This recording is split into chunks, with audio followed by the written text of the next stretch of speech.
Uh, January 2015, Unit 5. First one is question 2. Reduce the reduction of a nitrate ion by aluminum in alkaline condition. From the change in oxidation, it can be deduced. How to work out the, you can simply write it separate equation. To write the change in oxidation number, first you have a nitrate ion, it convert into ammonia.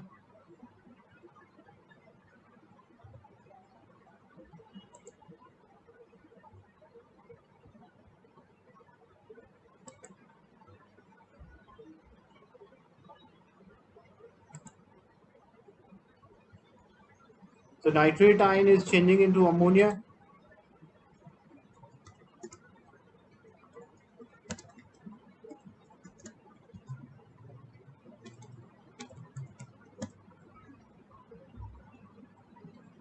When we write the oxidation number, nitrogen is plus 5, and when we write the oxidation number for nitrogen, each hydrogen is plus 1. So nitrogen belongs to group 5, so it is minus 3. So the change in oxidation number for nitrogen, it is changing from plus 5 to minus 3. So changing from plus 5 to minus 3, basically how many electrons it is gaining? First 5 electron to be 0, and then 3 more electrons to be minus 3. So it is gaining 8 electrons. And for aluminium, when we write for aluminium, ALOH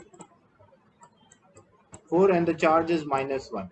So means aluminium is plus 3. So aluminium is element state, it is 0, and 0 changing is to plus 3. 0 changing into plus 3 means it is losing 3 electrons. So the number of the electron lost by one should be equal to number of electron gained by the other. So what I should do, I should multiply this equation by 3, and I should multiply the other equation by 8. So that if I multiply this equation by 3, so with nitrate, the number should be 3, so the value of the x should be 3, and with aluminium the number should be 8, so y should be 8, and this should be 3, x3 and y8. Is it clear?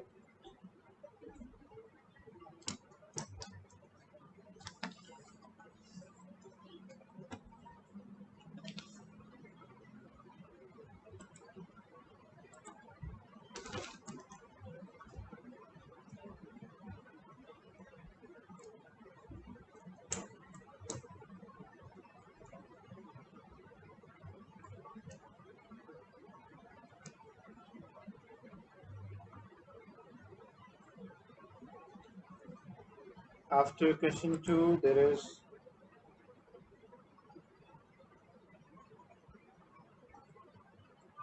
the electronic configuration for iron plus 2. So when you write the electronic configuration, it is 1s2, 2s2, 2p6. Iron is 26.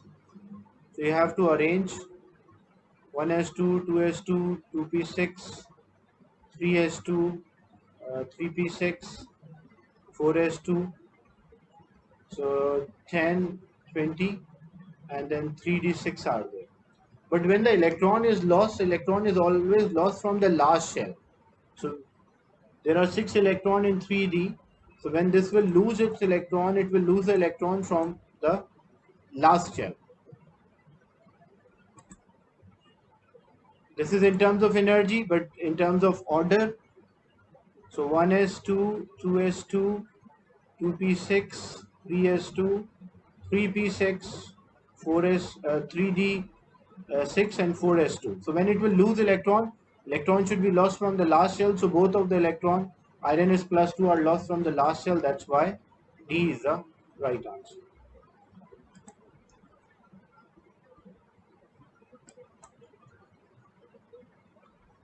So it will always lose electron from the order, not from the energy. The arrangement is in terms of energy, but the loss is always from the last shell.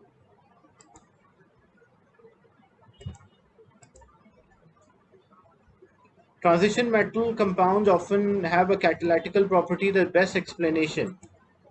how this transition element acts as a catalyst. Basically what they do, the transition metal usually have a much larger surface area. The transition metal ion readily promote electron to higher energy.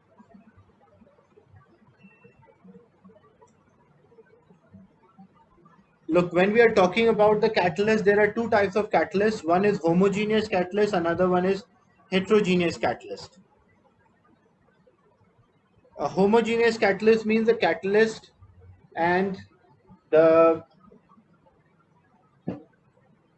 reactants have the same state. When the catalyst and the reactants have the same state, we call them as homogeneous catalyst. And when catalyst and the reactant have a different state, we call that as heterogeneous catalyst. So what is the catalytical activity? How the how they often catalyze the transition metal compound. It's not, if it is a metal, like example, if I'm using iron as a catalyst. So what is that effect? Iron is having interstitial spaces, so it can trap the gaseous reactant on the surface. When it can trap the gaseous reactant on the surface, so it can help in breakdown of these bonds and the reaction can occur at a faster rate. But other way how they catalyze the reaction, because the transition elements have variable oxidation state, so they can change their oxidation state easily. As they changes their oxidation state easily, like example, if reactant X is reacting with Y and forming a product Z, but for reaction X must lose electron. So if X must lose electron, for example, if there is another element, a transition element I'm using, so a transition metal ion I'm using because it's a compound, that can also take electrons. So what will happen? It will catalyze the reaction, because these transition elements can easily take, gain or lose electron, or they can easily change their oxidation number with a small amount of energy. So relative small amount of energy is required to change the oxidation state. That's why the transition elements are best explanation for catalyst. Why not A? A transition metal compound usually have much larger surface area than other metal compound. They have interstitial space. That is not about the surface area. They have interstitial spaces on the surface which can trap the reactant particles. The transition metal ions readily promote electron to higher energy level by absorbing the electromagnetic radiation in the visible range. That is the reason for forming a colored compound, not to be a catalyst. Ionization energy of transition metal is much lower than those of other metal. They have high ionization energy, so that can also not the valid reason. So C is there, that relatively small amount of energy is required to change the oxidation state of transition metals.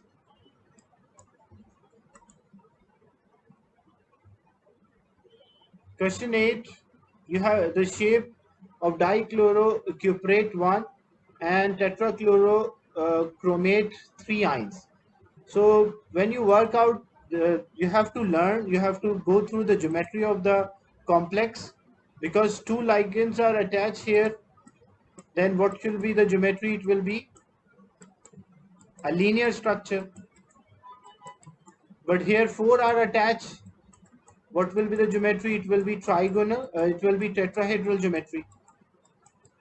So number of the dative bonding decide, or number of the ligands attached to the number of dative bonding basically decide the geometry of the complex.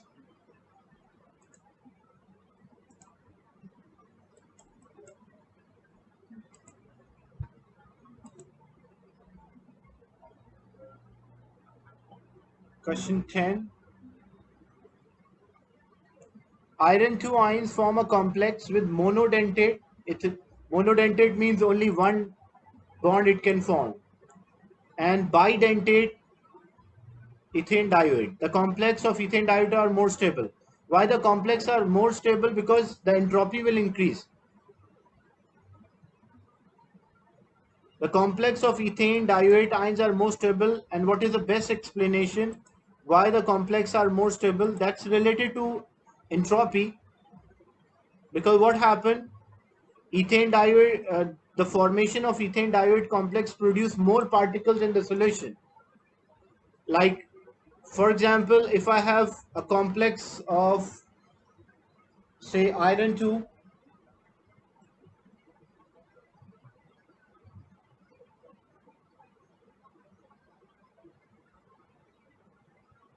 and Fe is there and H2O.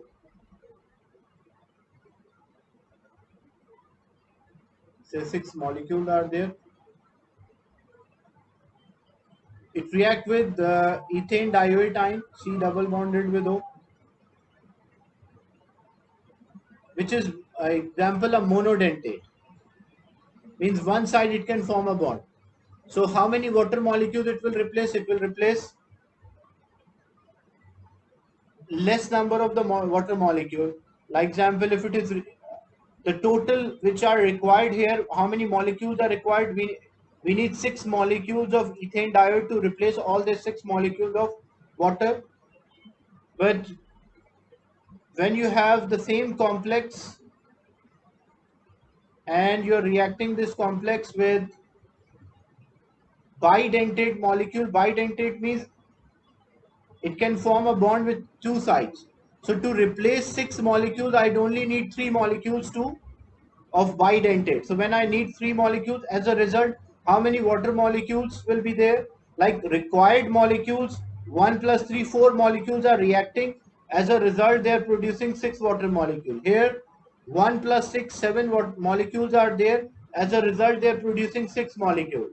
So which one formation, why it is more stable, or why it is having a greater rate of formation as well as greater stability on formation? Because the formation of ethane diode complex will produce more particles in the solution as compared to, because it's a comparison, like total number of the particles which are required 3 plus 1 4, but total number of the water molecule produced will be 6. So 4 molecules resulting in 6 water molecule. Here 1 and 6 resulting 6 water molecules. So in comparison, this is producing or displacing more molecule. That's why whenever you have polydentate ligands, their complex are more stable as compared to monodentate, and monodentate, their complex is more stable as compared to bidentate. Is it clear?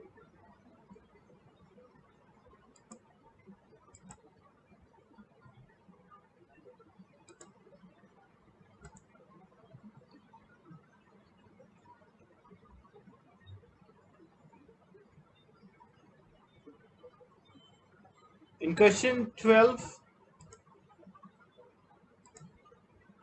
all bond angles in the benzene molecule are 120. Which of the following best evidence for this?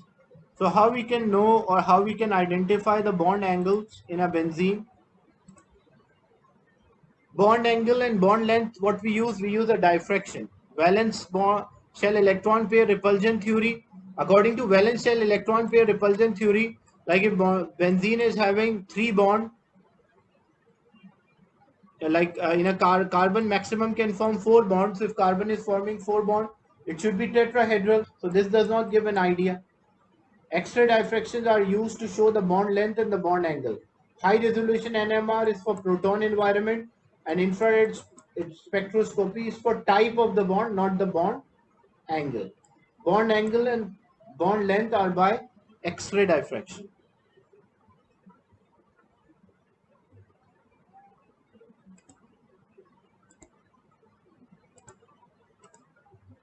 Question 13, benzene burned with a smoky flame. What is the reason?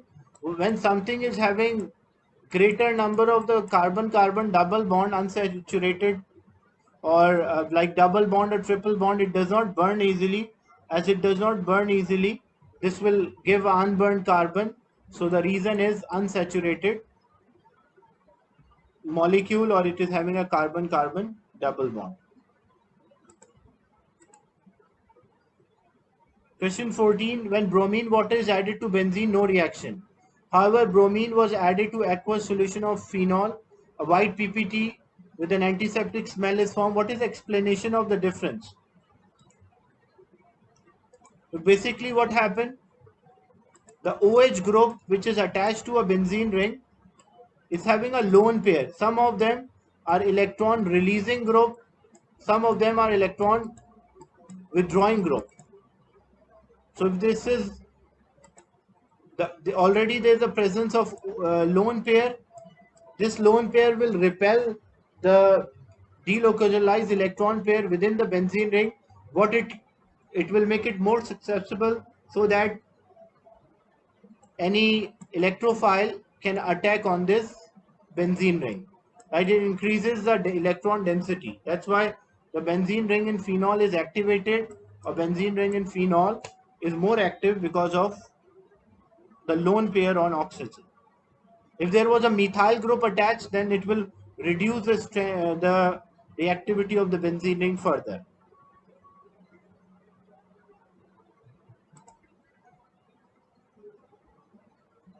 In question 15, the question is which one is a monomer, because it's an addition polymer.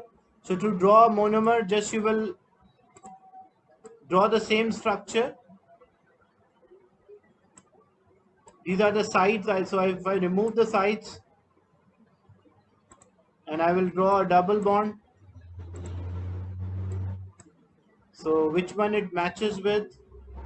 Option A, B, C. NH2 is there, C double bonded with O, N and C double bond. So it matches with A.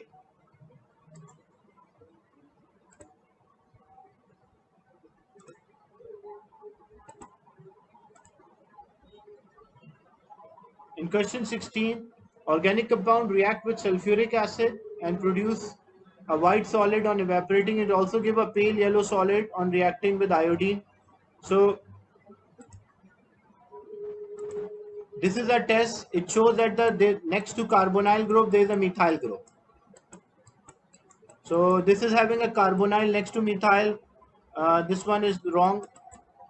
This can also give, because alcohol can be there, but this will be wrong. So either A will be answer or C. Then organic compound react with dilute sulfuric acid to form a colorless solution that produce a white solid on evaporating. So basically acid react with base. Sulfuric acid does not have any reaction with halides, hydrogen halides, so it should be amine group. So A is the right answer. Basically it will form a salt, an acid base reaction or neutralization occur.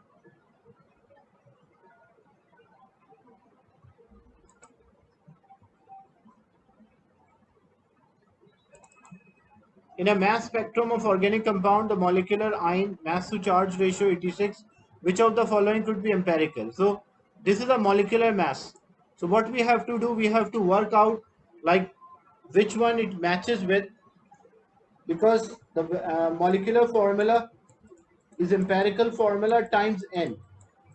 And what is N? N is molecular mass over empirical mass. Molecular mass is 86. So which option we find the mass so that we get a whole number? If these are the empirical formula, I will find the empirical mass. Like example, when I write 12 multiplied by 6, 72 and plus 14. So that will make 86. So 86 divided by 86.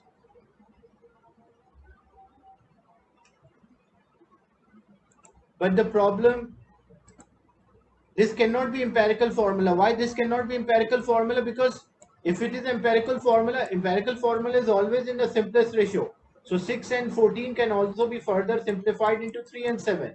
So that's why this cannot be an empirical formula. When I find the, for this one, carbon 12 multiplied by 5, so that is 60 plus 7, 67 plus 19, so this will make 86. Rest others are not making 86, so that's why D will be the right answer.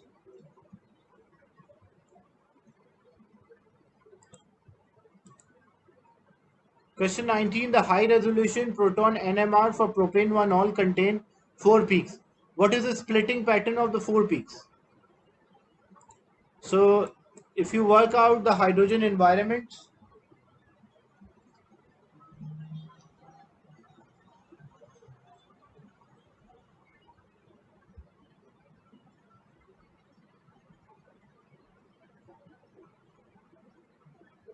if I say this is environment A, environment B, environment C, and environment D.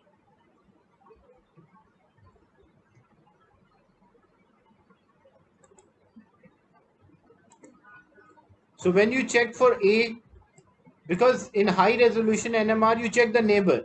So A is having, in a neighbor there are 2 hydrogen, so it will split into 3, because splitting pattern will be n plus 1. For B the neighbor 3, 4, 5, so for B the splitting pattern will be 6. For C the neighbor 2,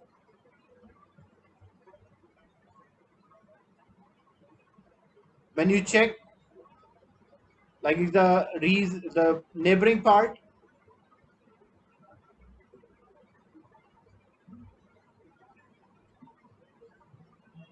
so A, B, and which one is there? CH3, CH2. So A neighbor are 2, so it is split into 3. For B, the neighbors are 3. Neighbors are, sorry, 3 plus 2, 5, so it will split into 6. For C, the splitting pattern, so neighbor 2 plus 1, 3. So that is why it is 4.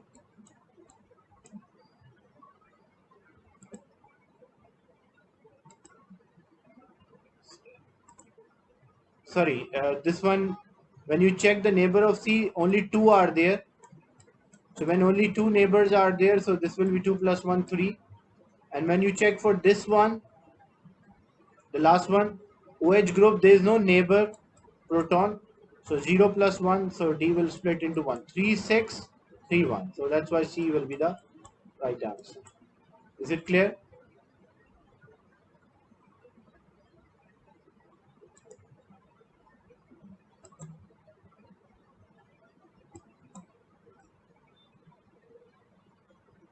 Then question 23.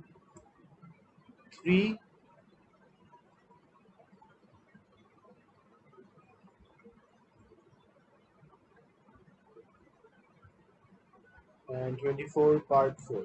Okay. 2 minutes left, so I'll share another link and continue this discussion.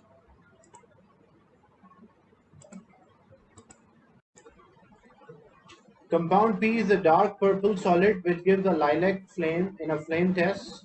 A sample of P, so lilac, it shows that there is a potassium ion. This shows the compound contained potassium. A sample of P was dissolved in the dilute sulfuric acid to form a purple solution. A gaseous hydrocarbon M was bubbled and form a colorless solution. Organic compound N and inorganic compound Q. So a purple color substance is there. When an aqueous sodium hydroxide was added, a pale brown precipitate, to, the Q is giving a pale brown precipitate, and R darken on left turned into brown solid, which was then filter heated to form a dark brown metal oxide, TL. The reaction sequence is summarized here. Analysis of TO showed that it contained 36.82% oxygen. Calculate the molar mass of metal P, hence identify the metal P. So how we can identify? If it contains 36.82% oxygen, then remaining will be the metal. Yeah, 63.18 will be there, but the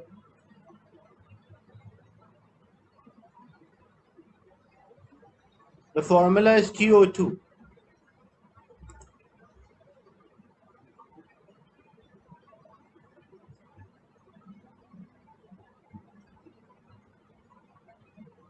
Like if we take, for example, if we take in the question they did not specify that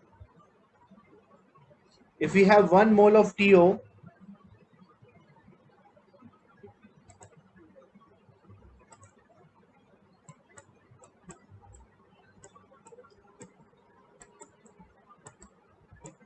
it will give 1 mole of T and it will give 2 moles of oxygen.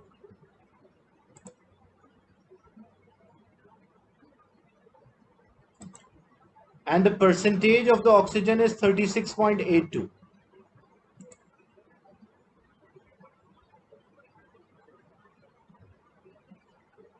So what we can say here, if we take 1 mole, like we have the formula, moles equal mass in gram over molar mass, and so percentage of oxygen is equals to mass of oxygen divided by mass of compound into 100. So the percentage of the oxygen,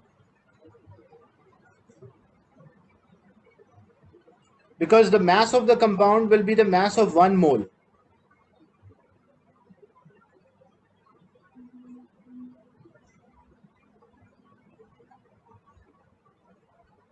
So the percentage is given 36.82.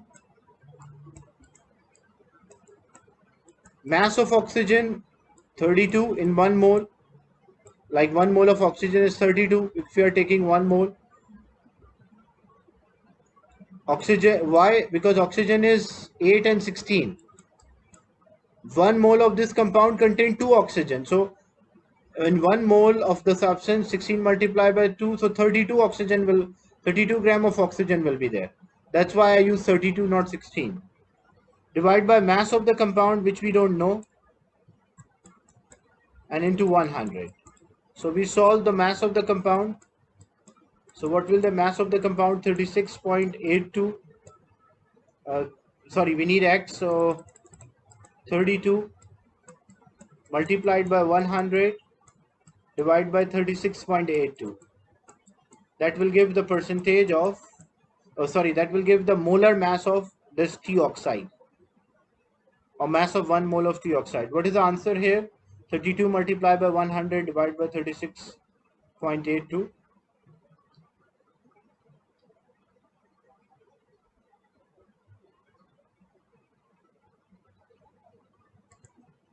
That is 86.9.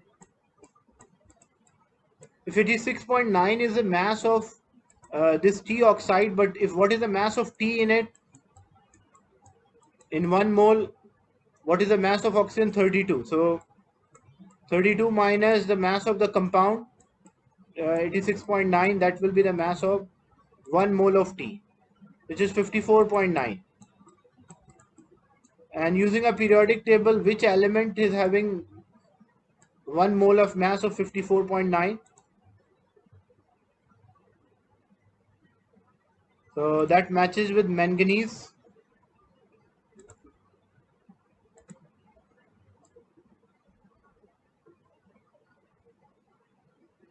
So this shows that this element is manganese.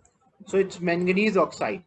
So if it is manganese oxide, so basically the first element was the first compound, because you can see compound P was a dark purple solid that gives a lilac flame test.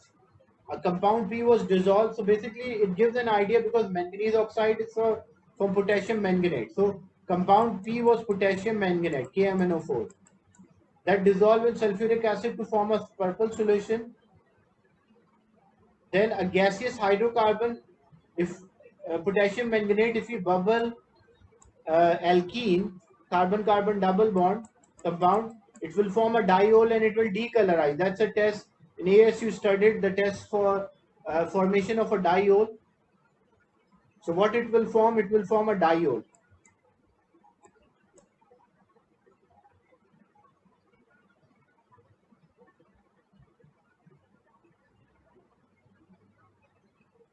And then as a result, this manganese, when we add sodium hydroxide, it will form manganese hydroxide.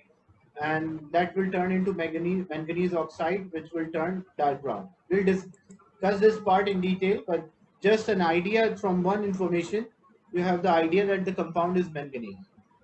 The mass spectrum of organic compound N formed when M reacted with solution P. So N reacted with solution P, organic compound N reacting with solution P. Okay. The relative intensity, label the molecular ion peak. So molecular ion peak, the one which is having the highest mass to charge ratio, that's a molecular ion peak,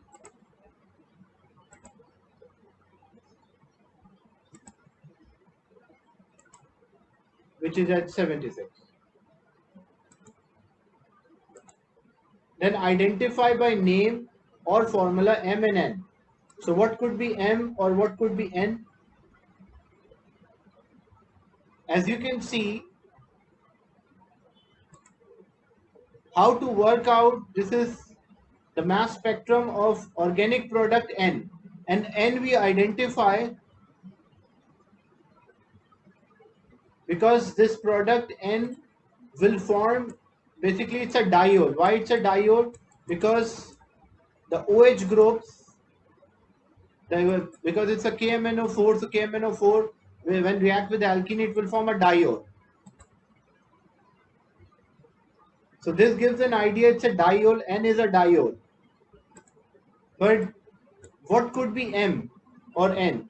So if it's a diol, but how many carbon, like example, if this diol contains 2 carbon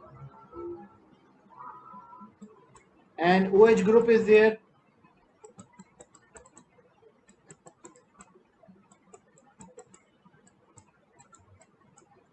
then what is the molecular formula? Carbon is 12 multiplied by 2, 24, plus oxygen is 16 multiplied by 2, 32, plus hydrogen is 2, 4 and 6. But that will be 72, not 76. So it cannot be.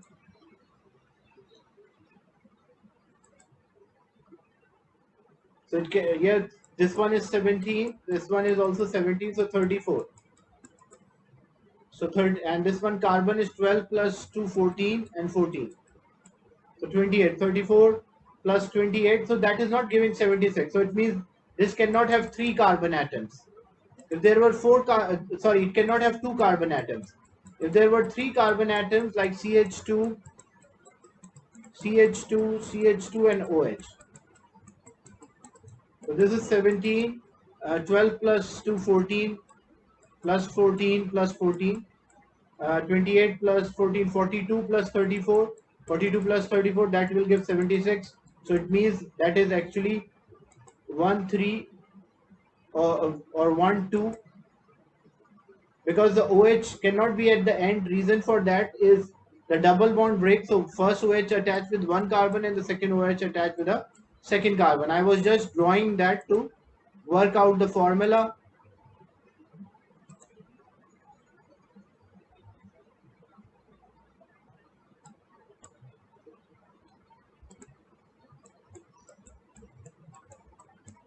So N is actually propane 1, 2 diol,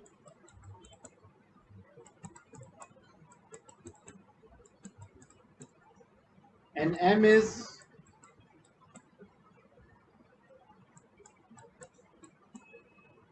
propanol, propene.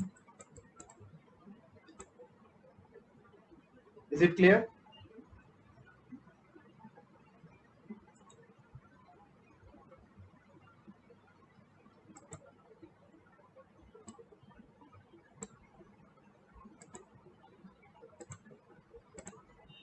Then the next part, write an ionic equation for the formation of a very pale brown precipitate of R and include a state symbol. So pale brown precipitate of R, a solution Q when we add sodium hydroxide. So basically that is the formation of hydroxide, manganese hydroxide,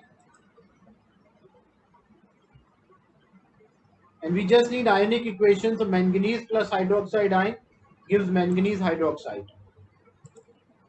These all precipitates are hydroxides. when we test the positive ions, including a state symbol. So manganese, this will be precipitate, should be solid. This will be aqueous. Manganese is also aqueous. Suggest an equation for conversion of dark brown solid S into TO. So basically, how the manganese, this formation is there. The manganese oxide, the complex, is converted into manganese hydroxide is converted into manganese oxide.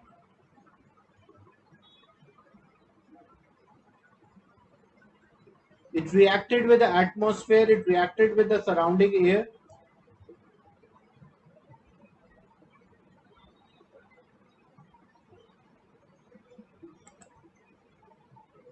So oxidation number of manganese also, the oxidation number does not change, only the reagent, the compound changes.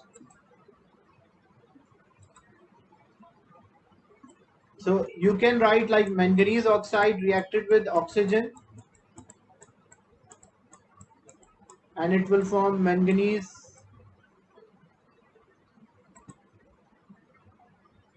manganese hydroxide was there. By mistake I wrote manganese hydroxide reacted with oxygen, it will form manganese oxide plus water. That is one possibility, one equation. Or what is the correct one? What is actually happened? Like here we have manganese 4 hydroxide. Actually the oxidation number of manganese is 4 and that is converted into manganese oxide, 4 oxide, and give water molecule.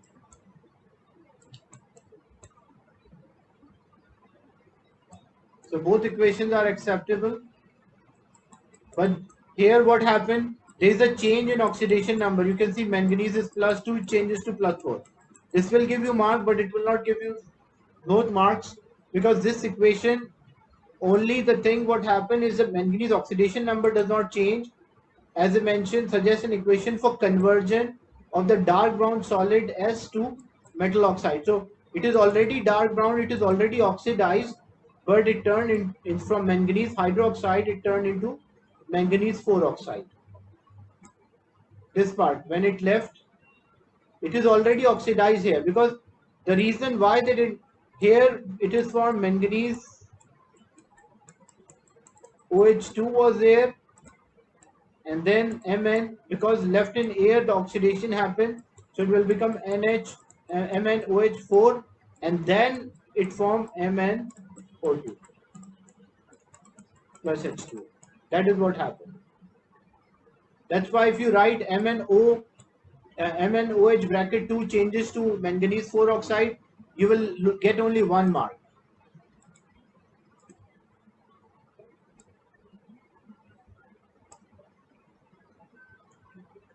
Write a formula of a cation in P, hence give the formula of the compound. So cation present in P here because it's giving a lilac color flame, so its potassium is there. And cation, the compound name is KMnO4, potassium manganate.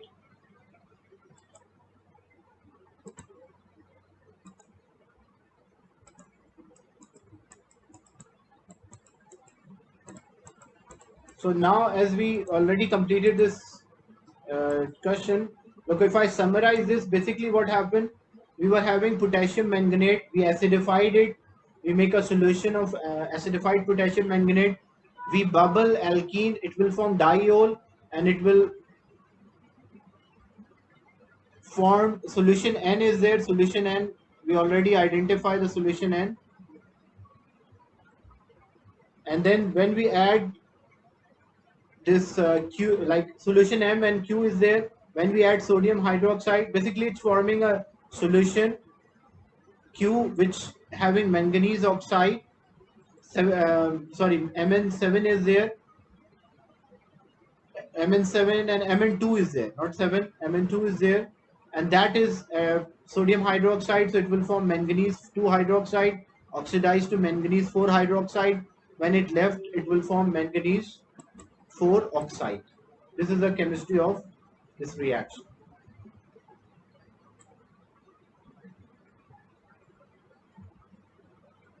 And the last one, question 24, part 4. 24A. Suggest why dimethylamine is more basic than ethylamine and why both are much basic than phenylamine. The tendency of the substance to accept proton, that is shows the strength, where the possibility like it can accept proton, it will be a basic or alkaline, because acids are proton donors, bases are proton acceptor. But how they accept proton, it depends on how many lone pairs are there. Greater the number of the lone pair, greater the tendency to accept proton.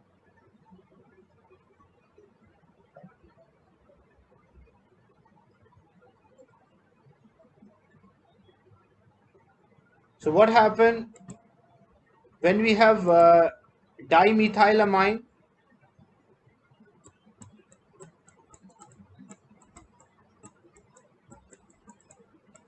and there's a lone pair, we have methylamine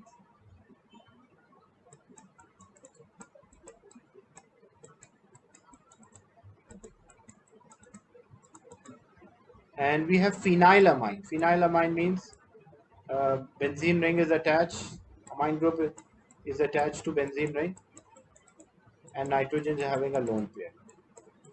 Look, when we compare the strength, what are these groups? Methyl groups. These methyl groups have a tendency to donate a proton. Like carbon is not too much electronegative, so it cannot attract. So this electron, bonded electron, shifted more towards the nitrogen. As it shifted more towards the nitrogen, nitrogen become more negative. As it become more negative, it has greater capability to accept proton. But what happened in phenylamine? This is the electron pair, the delocalized electron, and this is also a lone pair. So this proton can be accepted to this part, it can be accepted to other one. That's why it does not have greater tendency to accept proton as compared to when methyl group is attached to nitrogen directly. Is it clear?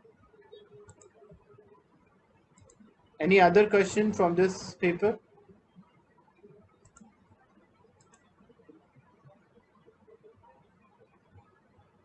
Any other question or a doubt? These are the questions which I received.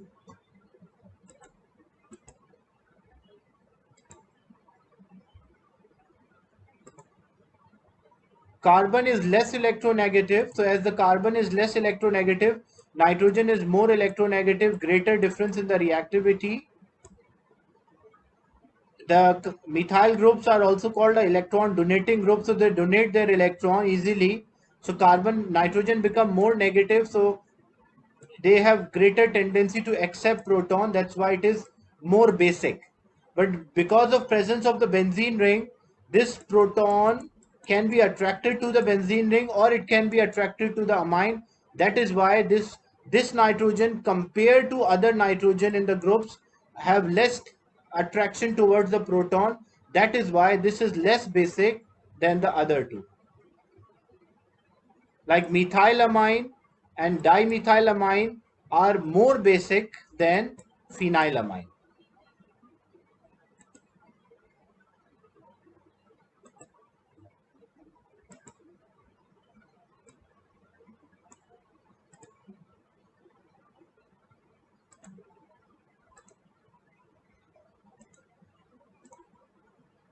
So these are the questions from January 2015.